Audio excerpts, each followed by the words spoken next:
Bismillahirrahmanirrahim. Assalamu alaikum. My name is Dr. Sabah Saeed, and today we will discuss about Introduction of Social Sciences Part 2. This is your chapter number 1, and this is part 2.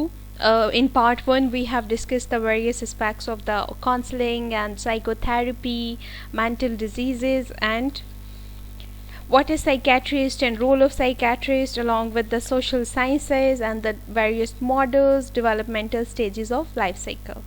Now today we will discuss about informational care.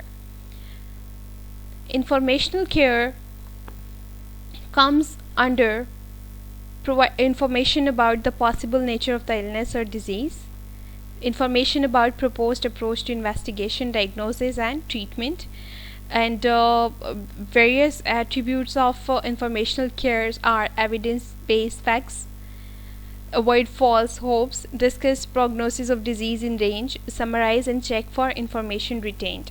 इसमें क्या चीज़ें आती हैं बच्चे? इसमें ये आती हैं कि what is the role of doctor toward patient and what is the role of patient toward doctor. क्या है जी इसमें कि जो कौन से क्वेश्चंस हैं that need to be answered in informational care. 7 वो कौन से सवाल हैं जो इंफॉर्मेशनल केयर में आपने आंसर करने हैं.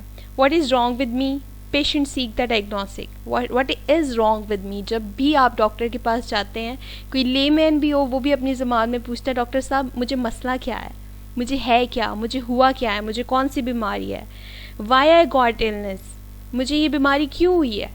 लाइक अगर किसी को कैंसर हो जाता है खुदा ना खास्ता, किसी को ट्यूबरक्लोसिस हो जाता है, किसी को और एलर्जी हो जाती है, किसी को बीमारी हो जाती है, अगर डॉक्टर ये कह दीजिए आपको डायरिया हो गया, पहले तो डॉक्टर पूरे आपका हिस्ट्री लेता है, वो फिर आपको बता दीजिए आपको इस वजह से डायरिया हो गया. पॉसिबली आपने पानी गंदा पी लिया होगा, आपने खाना गंदा खा लिया होगा, आपने कुछ इस तरह का किया जो आपको ये डिजीज़ हो गई है. तो जो पहला क्वेश्चन है what is wrong with me, why I got this illness, this is the second question. And what is the third question? The third question is it curable or treatable. जो सबसे बड़ा पेशेंट का खौफ होता है ना बच्चे, उसको बड़ी सी बड़ी बीमारी लग जाए, अगर उसको पता होना जी इसके इलाज मौजूद है, ही फील्स रिलैक्स्ड, उसको बड़ी तसल्ली होती है कि अच्छा, क्योंकि हमारे बच्चे अगर कोई इलिटरेट भी है ना पेशेंट, उसको ये पता है कि साइंस बहुत तरक्की कर गई है और अगर मुझे कोई ऐसी बीमारी है जिसका इलाज मुमकिन है, पॉसिबल है, इजाद हो चुका है, तो मैं मरता नहीं हूँ, मैं बच जाऊँगा. ऑल दो बीइंग अ मुस्लिम हमारा ये कंसेप्ट है ज़िंदगी मौत अल्लाह के हाथ में है. लेकिन जो ह्यूमन साइकी है उसमें क्या है, ह्यूमन साइकी में चीज़ होती है कि इलाज है, जो मुझे बीमारी हुई है उसका इलाज है, अगर इलाज है तो आई एम टोटली फाइन. अब ये कोरोना पेंडेमिक जो बच्चे फैला हुआ है, इसका सबसे बड़ा फियर फैक्टर क्या है. इसका फियर फैक्टर ये है लोगों को इस वजह से ज़्यादा परेशानी है क्योंकि इसका इलाज नहीं है, इसकी वैक्सीनेशन नहीं है. तो अगर लोगों को ये बता दिया जाए जी इलाज दरियाफ़ हो गया है, मुझे नहीं लगता कि कोई भी कोरोना से डरेगा. एवरीबडी वुड बी लाइक कि अच्छा अगर हो भी गया तो मैं सर्वाइव कर जाऊँगा क्योंकि उसका इलाज है. देखा जाए तो और बहुत सारे फ्लू ऐसे हैं और बहुत सारी बीमारियां ऐसी हैं जो पास में पेंडेमिक हो के गुजर चुकी हैं, लेकिन अभी उनका जो है वो इतना फियर नहीं है क्योंकि उनकी वैक्सीनेशन है. ये मीज़ल, मम्स वगैरह इन सब की वैक्सीनेशन आ चुकी है, वरना ये बड़ी डेडली डिजीज़ थी. Then comes prognosis. Prognosis is what is the timeline for the disease, how long it will take to treat and how long it will take to take for the complete course of treatment. इसका क्या doses regime होगा, कितना time लगेगा treatment होने में, किसी की time line. फिर बच्चे एक हमारे पेशेंट्स में बड़ा ट्रेंड होता है डॉक्टर साहब मैंने क्या क्या खाना है, मैंने क्या क्या नहीं खाना, क्या परहेज़ है, क्या रिस्ट्रिक्शंस हैं, और मीठा खाना है नहीं खाना, मैंने दवाई किस टाइम पे खानी है, किस चीज़ के साथ खानी है, किस चीज़ के साथ नहीं खानी, मुझे क्या क्या चीज़ें मना हैं. वो आप कह लें कि जो हमारे दही इलाकों में लोग रहते हैं उनको ज़्यादा कहते हैं मुझे डॉक्टर ने मना किया है. तो वो दैट्स काइंड ऑफ परहेज़ जो पेशेंट आस्क करता है इंफॉर्मेशनल केयर में. Is there any risk of spread of illness. फिर एक जो सबसे ज़्यादा टेंशन होती है ना माओं को होती है ज़्यादा, तो जो सबसे ज़्यादा टेंशन है वो बच्चे है ही मदर्स के लिए। वो कहती हैं कि जी कहीं मेरी वजह से मेरे बच्चों को तो ये बीमारी नहीं हो जाएगी। And if a mother is expecting, तो ये कहती है जो मेरा न्यू बॉर्न होगा उसको तो ये बीमारी नहीं लगेगी, is my baby all right. ये सारे क्वेश्चन, ये सारे कंसर्न्स होते हैं। Will it effect my performance, क्या मेरी जो डेली लाइफ की रूटीन्स हैं, मेरे खाने पीने की, उठने जागने की, बाकी ज़िंदगी के जो सारे मामलात हैं, क्या ये उसको तो इफ़ेक्ट नहीं करेगी बीमारी। तो बच्चे ये सारी चीज़ें हैं दैट कम्स अंडर। तो इंफॉर्मेशनल केयर को हम 7 क्वेश्चंस में समराइज़ करेंगे। इसमें क्या है, सबसे पहले जी evidence based facts should be provided. आपने हिस्ट्री जो है पेशेंट की सही से लेनी है। ये पता होना चाहिए कि प्रैक्टिकली इसके क्या एस्पेक्ट्स हैं। समटाइम्स पेशेंट की हिस्ट्री से आपको पेशेंट पता चल जाता है, इस पेशेंट एग्जिजरेटिंग, नॉर्मल कंडीशंस हैं, is something different, is something abnormal. वो आप कंपेयर करते हैं फैमिली हिस्ट्री से, जेनेटिक हिस्ट्री से। Then comes positive and negative effects of medicine expressed. Then comes what false hopes, अगर पेशेंट का कुछ इस तरह का है कि डिज़ीज़ जो है वो कम्युनिकेबल है या ट्रांसमिट हो सकती है, तो आप पेशेंट को झूठी उम्मीदें बिल्कुल ना दें। उसको बताएं कि जी आपको ये बीमारी है, आपने बहुत एहतियात करनी है, या आपके पार्टनर को हो सकती है, आपके ऑस्ट्रिंग्स में जा सकती है, आपके इर्द गिर्द लोगों में हो सकती है, तो avoid false hopes. Then comes discuss prognosis of disease in range. आपने डिटेल में बताना है कि डिज़ीज़ जो है वो कितना टाइम लेगी ट्रीट होने में, क्योर होने में, और फैलेगी नहीं फैलेगी, ऑल दैट डिटेल्स। इसको समराइज़ करें। आपने देखा होगा कि जब भी डॉक्टर के पास हम जाते हैं तो डॉक्टर पूरी बात पहले सुकून से सुनते हैं। ये मेडिकल एथिक्स होते हैं। अगर बीच में उन्होंने कुछ आपसे पूछना हो हिस्ट्री, वो अपने क्वेश्चंस बता देते हैं, आप उनको डिटेल में देते हैं, वो आपसे क्रॉस क्वेश्चंस करते हैं, फिर एंड में वो कहते हैं अच्छा आपने ये बताया कि आपके दादा को थी बीमारी, then comes to your father, then comes to you, फिर इस तरह ऑल दैट हिस्ट्री डिटेल्स जो आप उसको बताते हैं उसको डॉक्टर समराइज़ करता है। और फिर उसके बाद वो जब अपनी बात ख़त्म करते हैं फिर वो आपके क्वेश्चंस के आंसर करते हैं। जब वो अपना डायग्नोसिस कंप्लीट कर चुके होते हैं, वो क्या करते हैं डॉक्टर्स, अपनी जो है इंफॉर्मेशन आपको ट्रांसमिट करते हैं। Then comes crisis. बच्चे क्राइसिस में क्या है, crisis is a critical stage और turning point in the course of one's life. It is a situation of extreme danger, instability, discomfort, difficulty, disorganization, disequilibrium and failure.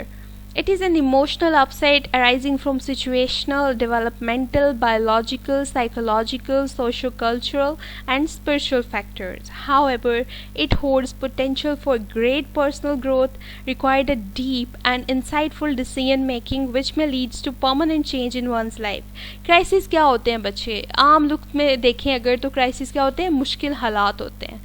अब देखें corona की वजह से लोगों के बिजनेसेस जो हैं वो ठप हैं, ख़राब हैं, फाइनेंशियल सिचुएशंस जो हैं वो बहुत बुरी हैं, हर किसी के हालात मुश्किल हैं, तंग हैं। तो दीज आर क्राइसिस। हमारी कंट्री इस वक्त किस में है, क्राइसिस में है।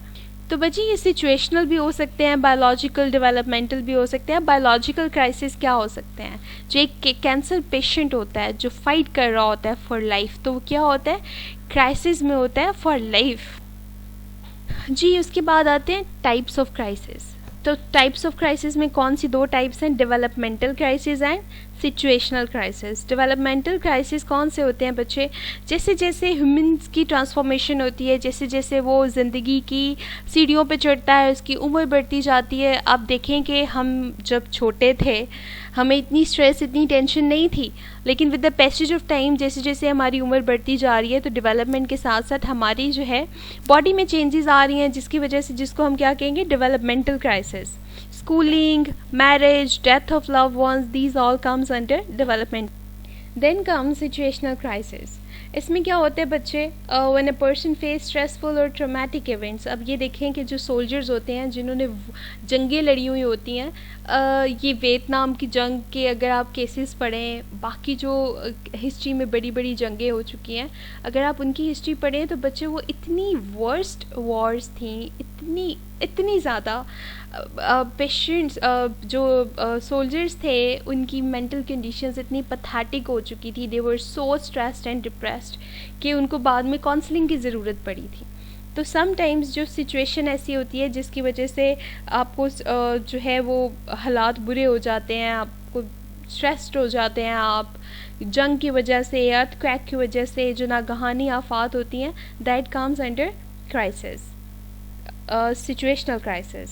Then comes crisis intervention. बच्चे possible intervention is actually a step, a resolving step जो हम लेते हैं इन क्राइसिस को डील करने के लिए. A process that focus on resolution of the urgent problem through the use of personal, social and environmental resources card crisis intervention. अब अगर हमें कोई भी मसला हो बच्चे, सबसे पहले हम क्या करते हैं, हम कोशिश करते हैं कि हम इसको हल करें. उस क्राइसिस को हल करने के लिए हम जो स्टेप लेते हैं, that's called intervention. The goal of crisis intervention are rapid resolution of crisis to prevent further deterioration के. तो ये जो नेसेसरी स्टेप्स हम लेते हैं अपनी सोसाइटी से लेते हैं और हम चाह रहे होते हैं कि हमारा मसला हल हो जाए, that's called the intervention. So then comes strategies to handle a traumatic victim. क्या स्ट्रेटजीज होनी चाहिए जी करने के लिए, अगर पेशेंट है कोई और उसने क्राइसिस देखे हैं वर्क प्लेस पे या कुछ इस तरह की सिचुएशन है, तो कौन सी स्ट्रेटजीज अडॉप्ट करनी चाहिए. वो स्ट्रेटजीज बच्चे हमें दी हैं रॉबर्ट ने, जो साइंटिस्ट का नाम है वो है Robert. So what is the 7-stage model of crisis intervention? The 7-stage model of crisis intervention is known as SPIKES, and it is the first approach that is proposed to handle a traumatic victim. S is for, इसको spikes से आप याद रखेंगे बच्चे, जो model हमें present किया है, model to deal with the stress. फिर ये हमारे पास स्पाइक्स हैं जिसमें पहला जो स्टेप है that is setting up. P is for perception, I is for invitation. P is for perception, I is for invitation, K is for knowledge, E for emotion and S for summary. ये है protocol for breaking bad news by Robert Buckman. और ये जो 7-stage model है by Robert, ये है crisis intervention का. ये तकरीबन सेम है बच्चे. ये रॉबर्ट बकमैन वाला जो है अपने 6 स्टेप से याद रखना है, और जो रॉबर्ट का है वो 7-stage मॉडल है क्राइसिस इंटरवेंशन का. ये देख लें कि पहले इसमें ये जो 7-stage मॉडल है क्राइसिस इंटरवेंशन का, उसमें हमने ये देखना होता है कि क्राइसिस है क्या, हमारे पास कौन कौन से रिसोर्सेज रह गए हैं. जैसे अब ये देखें कि कहत पड़ गया अचानक से, क्या करेंगे आप. सबसे पहले आपका पहला स्टेप क्या होगा, बैठ के रोते रहेंगे और जो बचा है उसको भी खो देंगे. नो, क्राइसिस इंटरवेंशन का जो सबसे पहले स्टेप होता है वो होता है क्राइसिस असेसमेंट. आप क्या करेंगे, आप देखेंगे अच्छा कहत तो पड़ गया है, अब मेरे पास इसका ऑल्टरनेटिव कौन सा है. अगर गंदम का कहत पड़ गया है तो क्या मेरे पास मकई या बेसन या कुछ इस तरह की चीज़ है जिससे मैं अपने कार्बोहाइड्रेट की नीड पूरी कर सकूं. या लाइट अगर ये सारा कुछ ख़त्म हो गया है तो मेरे पास खाने को क्या क्या बचा हुआ है. ये आपका हो जाएगा क्राइसिस असेसमेंट कि अगर वीट की क्रॉप तबाह हुई है तो कितने % तबाह हुई है. लाइक अगर 70 to 80% तबाह हुई है तो आपके पास कितना बच गया है, 20% बच गया है. फिर आप क्या करेंगे, एस्टैब्लिश रैपिड फ्रेंडली रिलेशनशिप्स जो हैं वो कायम करेंगे. किससे, अपने इर्द गिर्द के लोगों से जिनसे आपने सलाह मशवरे लेने होते हैं. Then comes major problem identify करेंगे. अगर आप ये देखें कि मेरी वीट की क्रॉप तबाह होगी है लोकस की वजह से, ये जो टिड्डी दल आता है इसकी वजह से, तो ये आपकी क्या होगी, मेजर प्रॉब्लम आइडेंटिफिकेशन होगी. फिर आप डील करेंगे फीलिंग्स एंड इमोशंस को, क्योंकि बच्चे जब हम इमोशनल हो जाते हैं ना तो हम जो अपने क्राइसिस हैं उनको डील नहीं कर सकते. क्यों, क्योंकि हमारा जो फीलिंग ऑफ गिल्ट है, जो हम बुरा फील कर रहे होते हैं, वो हावी हो जाती है हमारी इंटेलिजेंस पे. देन आप क्या करेंगे, ऑल्टरनेटिव्स ढूंढेंगे, एक प्लान डेवलप करेंगे जिस प्लान में ये होगा कि मैंने टिड्डी दल का खात्मा करना है, रीक्रॉपिंग करनी है, मैंने ऑल्टरनेटिव, ये सब कुछ आपका आएगा establish and formulate action plan में. और उसके बाद आप ये देखेंगे कि उसका फॉलोअप कि मैंने जो एक्शन प्लान लिया है वो ठीक है, जो स्टेप्स हैं सारे नेसेसरी, वो सब कुछ ठीक ठाक चल रहा है. That will all come under interventions. उसके बाद बच्चे हम लोग ये देखेंगे कि कम्युनिकेशन स्ट्रेटजीज़ कौन कौन सी हैं. कम्युनिकेशन स्ट्रेटजीज़ में आप वही वर्बल, नॉन वर्बल है, paraphrasing, rephrasing, expressions, body languages, ये सब कुछ आएगा हमारा कम्युनिकेशन स्ट्रेटजीज़ में, जो हम कम्युनिकेशन वाले चैप्टर में डिटेल में डिस्कस कर चुके हैं. Conflict at workplace. Conflict at workplace where two forces oppose each other. ठीक है, मैरिटल कन्फ्लिक्ट्स भी हो सकते हैं जो शादीशुदा ज़िंदगी में खावंद और बीवी की आपस में ना बन रही हो, that's a kind of conflict. उन्होंने एक एग्जांपल दिया. कॉजेज़ क्या हो सकते हैं बच्चे? डिफरेंस ऑफ ओपिनियन हो सकती है कि आपकी ओपिनियन दूसरे से डिफरेंट है, आपकी ख्वाहिशात दूसरे से डिफरेंट है, नीड्स एंड वांट्स का डिफरेंट है, आपकी एक्सपेक्टेशंस या तो दूसरे से बहुत ज़्यादा हाई हैं या नहीं है. देन कम्स आपका नॉलेज बहुत कम है या इनएडिकेट है. इसकी टाइप्स कौन सी होती हैं? Internal conflicts and external conflicts. इंसान की अपने आप से भी बच्चे लड़ाई होती है, अपने ज़मीर से लड़ाई होती है, अपनी ख्वाहिशात से लड़ाई होती है. एक इंसान हर वक्त खुद से भी झगड़ता रह सकता है. That's a kind of internal conflict. Then comes external conflict, जिसमें बहुत टेक्नोलॉजी से हो सकता है, किसी और इंसान से हो सकता है, नेचर से हो सकता है. तो that's kind of external conflicts. इसके रेजोल्यूशन स्टाइल्स कहाँ हैं? अकोमोडेटिंग. अकोमोडेटिंग का मतलब क्या होता है बच्चे कि आप जो है ना वो एक्सेप्ट कर लें, चीज़ों को कॉम्प्रोमाइज़ करना सीख लें. अवॉइडिंग, दरगुजर से अफो दरगुजर से काम लें, जो कि सुन्नत नबी भी है. कंपीटिंग, आप कंपटीशन ख़त्म कर दें. आप कहें कि मेरा मुकाबला सिर्फ मेरी ज़ात से है, या मेरी ज़ात से भी मेरा मुकाबला नहीं है, मैंने बस अपना हर आने वाला दिन जो अपने पिछले दिन से बेहतर करना है. तो that will enable you to be a satisfied human being. आपको इस काबिल बना देंगे कि आप एक मुतमईन इंसान बन जाएं. आपके अंदर का आपका इंटरनल कन्फ्लिक्ट ख़त्म हो जाएगा. कॉम्प्रोमाइज़ कर लें, समझौता कर लें, कोलैबोरेट कर लें. अगर आपके आपस में दो लोगों के मसले हैं तो बाहमी रुजू कर लें, मसले हल कर लें. Then comes conflict resolution by an expert. Experts क्या कहते हैं बच्चे? कहते हैं कि जो एक कॉन्फ्रेंस करनी है आपने दो लोगों की, अगर लड़ाई है तो थर्ड पार्टी इन्वॉल्व होती है. वो जगह सेफ़ एंड साउंड होनी चाहिए. अपने गोल्स एंड टारगेट्स को स्पेसिफाई कर लें कि जी अगर मेरी इससे झगड़ा है, मेरी लड़ाई है, तो मेरी लड़ाई इसकी ज़ात से नहीं है, मेरी लड़ाई इसकी बात से है. ज़ात से लड़ाई होना इज़ समथिंग पर्सनल, बात से लड़ाई होना इज़ एक्सेप्टेबल. वो डिफरेंस ऑफ ओपिनियन हो सकता है. आप दूसरे को बता सकते हैं कि मैं अगर समझता हूँ कि मैं ठीक हूँ तो वो मेरी ये वजूहात है. अगर दूसरा आपको इस बात पे कन्विंस कर लेता है कि जो वो समझता है वो ठीक है, तो एक अच्छा कन्फ्लिक्ट रेजोल्यूशन ये है कि आप कुछ मिडिल टर्म्स पे आ जाएं, कुछ दरमियानी बात पे आ जाएं और उसको फिर आप क्या करें? रिजॉल्व करें. मसले को बच्चे हल की तरफ लेकर आएँ, उसको तूल ना दें. बैड न्यूज़ क्या होता है जी? बुरी खबर. एक अच्छी खबर किसी के लिए बुरी खबर हो सकती है, किसी की बुरी खबर किसी के लिए अच्छी खबर हो सकती है. तो इट डिपेंड्स के खबर क्या है. पेपर होने वाले हैं, it would be a bad news for someone and it would be a good news for someone. Someone who is so enthusiastic to pursue his career would be happy कि जी paper हो रहे हैं, मेरी studies ख़त्म हो रही हैं, मैं प्रैक्टिकल लाइफ में जाऊँगा, मैं अर्न करूँगा.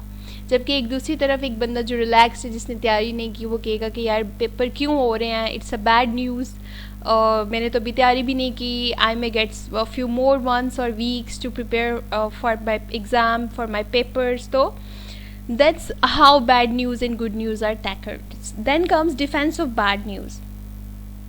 Defence of bad news is by ABCDE आप यूज़ कर सकते हैं. A for advance preparation, B for build a therapeutic relationship, C for communicate well, D for deal with patient and family reactions and E for encourage and validate emotions.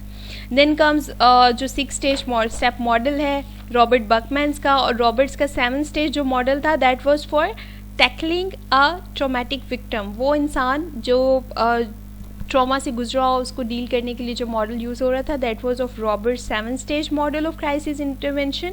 And bad news को break करने का जो protocol है that is Robert Buckman 6 step protocol. उसके अलावा बच्चे ये mental कुछ कंडीशंस बताई हुई हैं, या आपको पता है स्लीप डिसऑर्डर्स क्या होते हैं, ईटिंग डिसऑर्डर्स क्या होते हैं, डिसोसिएटिव डिसऑर्डर्स क्या होते हैं, पोस्ट ट्रॉमेटिक स्ट्रेस क्या होती है, साइकोसिस, एंजाइटी, फियर, डिप्रेशन, ये सब चीज़ें आपको पता है. उसके बाद आते हैं जी मेडिकल एथिक्स. मेडिकल एथिक्स बच्चे वो एथिक्स हैं जो डॉक्टर अपनी प्रोफेशनल लाइफ में अडॉप्ट करता है. कुछ रूल्स एंड रेगुलेशंस होते हैं जो उसके प्रोफेशन का हिस्सा होते हैं और जो PMDC में लिखे हुए होते हैं कि एक डॉक्टर के ये फ़राइज़ हैं। Ethics in the life of doctor, इसका स्कोप क्या है, इसकी ब्रांचेस क्या है। नॉर्मेटिव एथिक्स, नज़रियाती ढांचा, और डिस्क्रिप्टिव एथिक्स के जो डिस्क्राइब करता है how people should behave and what sorts of moral standards they claim to follow. ठीक है कि आपने किसी को हार्म नहीं करना, अच्छा कैरेक्टर शो करना है, आपने अच्छे से बात करनी है, ये सब किस में आता है, डिस्क्रिप्टिव में।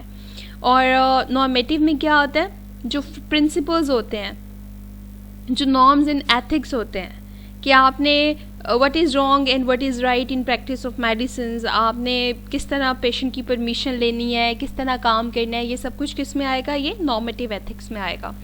इसके बहुत इंपॉर्टेंट बच्चे पिलर्स हैं। पिलर्स कौन कौन से हैं, autonomy, beneficence, non maleficence and justice, कि आपने क्या देना है, हक के खुददारियत देना है पेशेंट को। ठीक है, उससे सारी इन्फॉर्मेशन लेनी है और फाइनल डिसीजन किस पे छोड़ना है, पेशेंट पे छोड़ना है। उसको आपने इतनी आज़ादी देनी है कि वो अपना डोजेज रिजीम सेलेक्ट कर सके। आप उसको बताएं कि क्या ठीक है, क्या गलत है, और फाइनल डिसीजन किसका होना चाहिए, पेशेंट का होना चाहिए। देन कम्स बेनिफिसेंस, कि वो आपने चीज़ करनी है जो पेशेंट के बेस्ट इंटरेस्ट में हो। ये नहीं करना महंगी दवाई ब्रांड की लिख देनी है, पेशेंट नहीं ले सकता। सॉल्ट देखें कि क्या सॉल्ट सेम है, उसका कोई सस्ता ऑल्टरनेटिव है पेशेंट की फाइनेंशियल सिचुएशन देखते हुए कि क्या वो इतनी महंगी दवाई अफोर्ड कर सकता है। अगर नहीं कर सकता तो आपका मेडिकल एथिक्स क्या कहते हैं, आपका फरीज़ा ये है कि आप उसे उसके मुफाद के लिए कोई थोड़ी सस्ती दवाई सेम सॉल्ट की जो इफ़ेक्टिव भी हो वो लिख के दें। देन कम्स नॉन मैलिफिसेंस, आपने उनको नुकसान नहीं पहुंचाना। Patient should feel safe and comfortable with you. Then comes justice, being a human being, हमारा ह्यूमन राइट है बच्चे, इंसाफ मिले भी और हम इंसाफ करें भी। देन कम्स कि जी ये तो बेसिक मेडिकल एथिक्स हो गए। रिस्पॉन्सिबिलिटी क्या है मेडिकल स्टूडेंट्स की, ये जो मेडिकल एथिक्स हैं इनको फुलफ़िल करना ये रिस्पॉन्सिबिलिटी है मेडिकल स्टूडेंट्स की। उसके अलावा बच्चे हमारे पास आ जाते हैं type of doctor patient relationship, जिसमें आ जाते हैं जी transference, counter transference and resistance. ये रीडायरेक्शन होता है बच्चे किस तरह, myself to the therapist and others the client issues and personal issues, जिसमें ट्रांसफेरेंस एंड काउंटर ट्रांसफेरेंस है। Redirection of patient feelings for a significant person to the therapist. और फिर क्या है, redirection of therapist feelings towards a patient, वो counter transference है। फिर resistance, आपको पता है कि रेजिस्टेंस क्या होता है, जब कोई बंदा रेजिस्ट कर रहा हो जी ट्रीटमेंट से, that comes into resistance. Professionalism in health care में कि हमारी रिस्पॉन्सिबिलिटी पेशेंट की तरफ क्या है, हम अकाउंटेबल हैं अगर पेशेंट के साथ कुछ हम गलत करते हैं, हम पेशेंट को फाइनेंशियल डैमेज नहीं दे सकते, हम उनकी केयर के लिए, उनकी एजुकेशन अवेयरनेस के लिए रिस्पॉन्सिबल हैं related to their medicinal needs. उसके बाद बच्चे आता है फार्मास्यूटिकल इंडस्ट्री के साथ रिलेशनशिप। इस पे मैं बहुत ज़्यादा फोकस करती हूँ बच्चे। जब हम लोग अपनी डिग्री कंप्लीट करते हैं और जब हम हल्फ लेते हैं ना, पूरी ज़िंदगी हमें उस हल्फ के ऊपर कायम रहना चाहिए। एक, हम अपनी कैटेगरी किसी को रेंट नहीं आउट नहीं करेंगे। दूसरा, हम अपने लाइसेंस पे खुद काम करेंगे वरना किसी को काम करने के लिए नहीं देंगे। हम कभी भी किसी से ब्राइब नहीं लेंगे उनकी दवाइयाँ बेचने के लिए। हम सिर्फ वो चीज़ बेचेंगे जो अवामुल नाज के हक़ में होगी, या हम वो चीज़ बेचेंगे जो डिमांड में होगी और उसके ऊपर मुनासिब मुनाफा लेंगे। ठीक है, वही बिज़नेस का बच्चे मॉडल जो हमारे रसूल पाक ने इंट्रोड्यूस कराया था, नबी पाक ने इंट्रोड्यूस कराया था, जो अल्लाह ताला के मैसेंजर थे, जो वो पैगाम लेके आए थे। तो जो बिज़नेस का मॉडल उन्होंने दिया था हमें वो फॉलो करना है। ठीक है, ये जो बिज़नेस का मॉडल हमें फार्मास्यूटिकल इंडस्ट्रीज़ देती हैं हमें वो फॉलो नहीं करना। Then comes euthanasia, a conscious goal of ending a life. ठीक है, एक्टिव यूथेनेसिया क्या होता है, इलीगल होता है, और पैसिव यूथेनेसिया क्या होता है, is tolerable but it should be done under the supervision of the high court. ये बच्चे वो जो है डेथ पेनल्टीज़ हमने देखी थी, पेशेंट समटाइम्स जो है ये बाहर तो कुछ लोग इसको लीगलाइज करते हैं, कुछ कंट्रीज़ में it's legal to induce euthanasia, लेकिन ये जो है ना एथिकल नहीं है। रिस्क मैनेजमेंट जो हमारा फाइनल है इस चैप्टर का लास्ट टॉपिक है, that is risk management. Risk management is identification, assessment and prioritisation of risk, followed by coordinated and economical application of resources to minimize, monitor and control the probability or impact of unfortunate events. बच्चे अब क्या होता है, जब हम business कर रहे होते हैं ना, तो जो मार्केट्स होती हैं उसमें हम रिस्क मैनेजमेंट करते हैं. हमने कितनी इन्वेस्टमेंट करनी है, अगर ये डूबता है हमारे पैसे तो हमें कितना लॉस होगा, और अगर ये बिज़नेस अच्छा जाता है तो हमें कितना फ़ायदा होगा. ये होती है रिस्क मैनेजमेंट. कि वो कहते हैं ना, बड़े कहते हैं कि पहले पानी में कूदने से पहले उसकी गहराई चेक कर लें आप. तो वो ये जो गहराई चेक करना होता है, दैट इज़ रिस्क मैनेजमेंट. इसका मेथड क्या होता है, सबसे पहले आइडेंटिफाई करें, कैरेक्टराइज करें थ्रेट्स को. अगर आप ये कहते हैं कि अगर मैं ये काम करता हूँ इसमें मुझे क्या क्या थ्रेट्स हैं, क्या क्या नुकसान हो सकता है, अपने असासे देखें कि क्या मैं ये नुकसान बर्दाश्त कर सकूँगा अगर मेरे इतने पैसे डूब जाते हैं. तो उसके बाद ये देखें कि इम्कानात क्या है, मार्केट में क्या सिचुएशन है, क्या ये पैसे जो आप लगा रहे हैं इनमें कितने % रिस्क है, कितने % प्रॉफिट है, प्रोस एंड कॉन्स को वे करें. देन कम्स वो वाले तरीके अडेप्ट करें जिनसे आप अपना ये रिस्क जो है वो रिड्यूस कर सकते हैं. ठीक है. और प्रिंसिपल्स क्या है रिस्क मैनेजमेंट के, क्रिएट वैल्यू, उसके अलावा है be an integral part of organizational process. जो भी ये एथिकल प्रिंसिपल्स हैं बच्चे, जो काम करें वो ट्रांसपेरेंट हो, इंक्लूसिव हो, सिस्टमेटिक हो, स्ट्रक्चर्ड हो, डायनामिक हो. और जो चेंजेस, अगर ये नहीं है आपने कहना है जी पहले जो बिज़नेस होता था वो ख़तों के ज़रिए होता था, खतूत लिखे जाते थे, तो don't be a Mirza Ghalib of modern time. आजकल ईमेल्स का है, ईमेल्स विल टेक टाइम, लेकिन व्हाट्सएप है, मैसेजेस हैं, कॉल्स हैं. तो be very adaptive to the changes. जो आपके इर्द गिर्द चेंजेस आ रही हैं उनको अडेप्ट करें. ये आपको हेल्प करेंगे रिस्क की मैनेजमेंट में, और जो है आपका बिजनेस मॉडल जो है वो इम्प्रूव होगा, and you will progress in society. Business की दुनिया में आगे जाने के लिए ये चीज़ें बड़ी इंपॉर्टेंट होती हैं कि आप रिस्क मैनेजमेंट सीखें, आप क्राइसिस इंटरवेंशन देखें, आपने कन्फ्लिक्ट को कैसे सॉल्व करना है. और बच्चे ये एक इसका जो पीछे राज है ना, जो सीक्रेट है, वो ये है कि आप जो है ना एक बड़े पुरसकून इंसान हो, आप सुलह पसंद इंसान हो. आपकी अगर पर्सनालिटी में नेचुरली कुछ थोड़ी इंतहा पसंदी है, या आप थोड़े इमोशनल हैं, या आप थोड़े एक्सट्रीम हैं, तो अपने अंदर ये चेंजेस लाएं. अभी लाइफ बहुत बड़ी है, ज़िंदगी में बहुत सारे काम करने हैं, तो ये जोश से और जुनून से काम नहीं होते, बड़े अक्लमंदी और समझ से ये काम होते हैं. ये ऐसा नहीं होता कि जिस बात में आके अपना लाखों करोड़ों का नुकसान कर लें. बस थोड़ा सा झुक जाएं और फ़ायदा उठाएं, अपनी ज़िंदगी को बेहतर करें. तो that was all for today topic. इसमें कुछ आपको समझ नहीं आता तो don't hesitate, do let me know. Best of luck, take care बच्चे, अल्लाह हाफ़िज़.